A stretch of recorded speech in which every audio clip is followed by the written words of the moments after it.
next person, I'm not even going to attempt to do this. So the man with the biggest balls in the world, the fearless Garrett McNamara.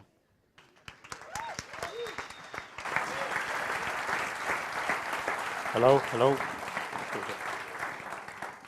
Well, first of all, I'm not even really sure why I'm up here. My specialty is riding big waves, and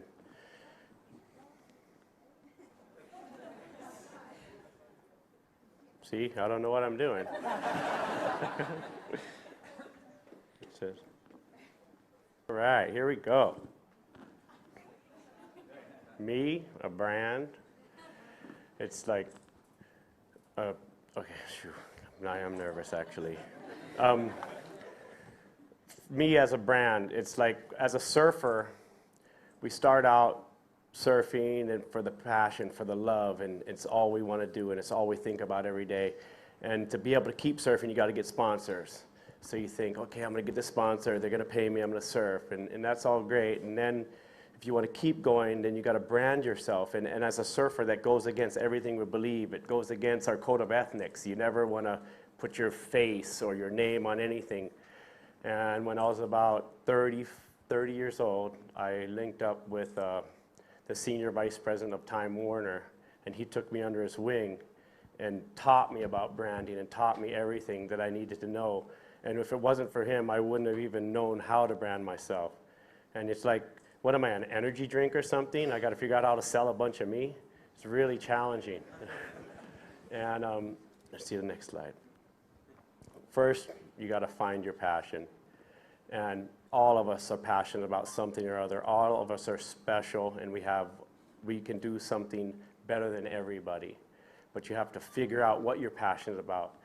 And these days, once we get to a certain age, we're so programmed by the society, so programmed by what we've learned, and we might not even realize or know what we're really passionate about. Sometimes we have to go back to when we're a child, to when we're 3 years old, before we got programmed, and figure out what we actually really loved at that time and what we loved doing, and that is your real, true passion. And then once you know what you're passionate about, then you got to find your niche. Without a niche, you're just one of everybody. But if you have a niche and you have something that you do better than everybody and something that you feel good doing, then you market that. And I mean, there's guys like Donovan Frankenreiter, who he's a hippie with beard and mustache. He plays a guitar, and that's his niche. And you got Jack Johnson, a musician. He wrote a few songs for surf videos, and all of a sudden he's a superstar. He found his niche. Once you find your niche, then you have to really focus on it. And making a difference is maybe one of the most important things you can do. As we give back mostly to an organization called Surfers Healing, and we go and take autistic children surfing. And in a sense, giving back can be selfish, because you're giving back. It makes you feel so good, and it makes you just, it actually feels selfish how good you feel when you give back. And it really just makes it to where other people want to attach themselves to you and want to be a part of what you're doing. So it really, to me, feels selfish, but it's just so amazing. It recharges my batteries. Every time I go do a Surfers Healing, I just get so charged up, and I'm ready to go ride big waves wherever. So once you find your niche, then you got to put pen to paper. You got to make a business plan. You put at the top what you're good at, what your passion is. Make that your goal, and then write everything. Make a map, exactly what you as an individual feel you need to do to do that for the rest of your life. And I get people coming to me all the time. Hey, can you help me with this? You want to do this business? You want to do that business? And 90% of them have no plan. And without a plan, I don't take them serious. So I wouldn't expect anybody to take me serious if I didn't have a plan. So a business plan is so important, it's so key, and that is what will help people take you serious. And one of the most important things of all is your partners and who you surround yourself with. And my partner, my wife there, I'm just a little pawn, and she's actually the mastermind behind this whole thing. And that's my friend Pitbull, and without him here in Portugal, we wouldn't feel, I don't know, who knows, we may not come back because he's our best friend here. And so it's really about surrounding yourself with positive people and positive energy and people who know that everything is possible. And I actually started reading just recently, believe it or not. That's supposed to be funny. Come on, you guys. And dabbled in The Richest Man Who Ever Lived.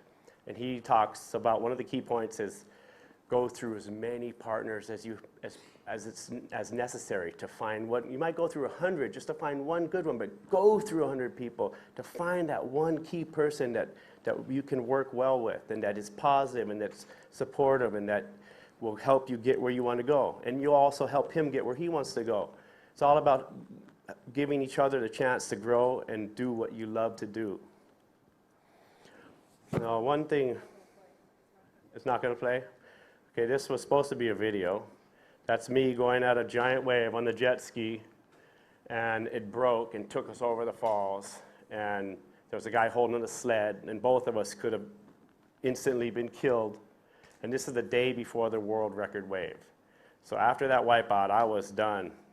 And that was a risk I took by going at the wave, and we failed mightily. And I could have easily not surfed the next day, and I did not want to surf the next day. And my friends came to my room and woke me up and said, come on, the waves are good. I'm like, oh, no, come on. So they got me to go, and I went out there. And because I faced my failure, took another risk, went back out there, I ended up getting the world record wave, which wouldn't have happened if I didn't take a risk, face my failures, and keep going forward. At the end of it all,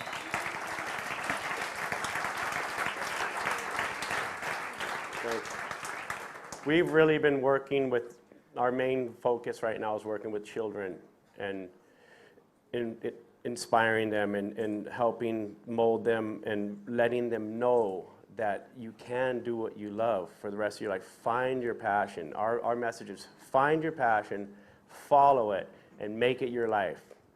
And everything is better in Portugal. Thank you.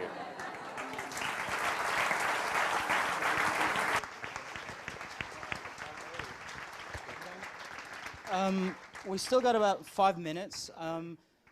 We're going to have the panel, and I'm sure that you've got a lot of questions to ask this fine gentleman. But we've got 5 minutes, so let's use it. So I'm sure there are questions here. Anyone want to throw out a question? You will have an opportunity later. Yeah, there's one over there. He wants to learn how to surf.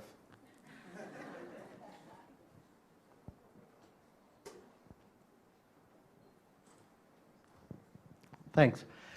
Garrett, are you actually thinking about Garrett? Yep. Are you actually thinking about something when you start riding the wave? You're just so focused on not falling that you don't even know you're thinking?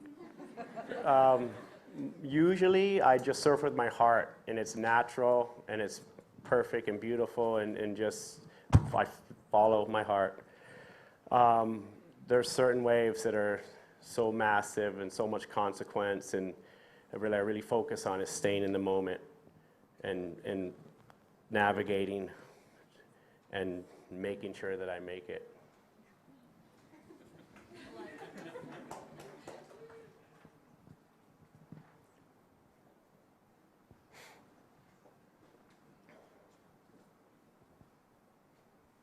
Sorry. Garrett, Luis, by the way, great wave there. I think everyone has said it already. What's your next big milestone? My next big what? Milestone. What's your next big goal to achieve after that? Well, I've always had the goal of winning the Eddie Cal, and I'm very blessed to have just got an invite a couple days ago. So with all of you guys thinking positive and knowing that I'm going to win this year, I can't lose. And riding a wave over 100 feet has always been a goal of mine. I'm not looking for a 100-foot wave anymore because just everybody's looking for this 100-foot wave, and it's got to be 120. That way there's no doubt about it. And we got waves 120 feet in Nazareth. The waves that we've surfed there are nothing compared to what I've seen on the swell charts before. We just got to wait for the perfect wind. And with all of you thinking positive again, it will happen. Just one more question. Will that wave be in Portugal? I see it here in Portugal, yes, at Nazaré. And there's a spot that nobody's really surfed yet, and I caught one wave. That wave broke in the right spot, but none of the other waves have broken there yet with people in the water. Hello, Gareth. Gareth? So, aside from having the biggest balls in Nazaré, are you aware of the change that you made in such a small place in Portugal that no one, at least the main part of the world, didn't knew about that big wave? And how do you feel as an American to come to Portugal and to probably change the tourism on Nazaré, the surf culture in Portugal? Are you aware of the huge thing that you done with the help of your friends and of the mayor from Nazaré and some other guys? Thank you. Well, I've traveled so much that home is where my feet are. So right now, this is my home, and very proud to be here. As far as the impact, when we first got there, there was not one single person on the lighthouse, and not too many people ever heard of surfing in Portugal, and not too many people were interested in coming to Portugal. And we really focused on the rest of the world. We've never really focused on surfers because we already have the interest of every single surfer in the world, and I know that I have that. I focus on everybody else, and I focus on visitors. I don't like to say tourism, but I focus on visitors, letting visitors see, or potential visitors see Portugal through our eyes and captivating them, and then bringing them here to one, through the wave, but through the food and the people, the amazing, beautiful, very warm, generous people, and the food and the culture and the wine and just, you know, I really honestly believe everything is better in Portugal, and Portuguese people have so much. So you just have to think outside the box and not let what's going on around you suppress you. Get out and make things happen. Put your plan down and it will happen. Great. So you'll get a chance to ask him more questions. So thanks very much.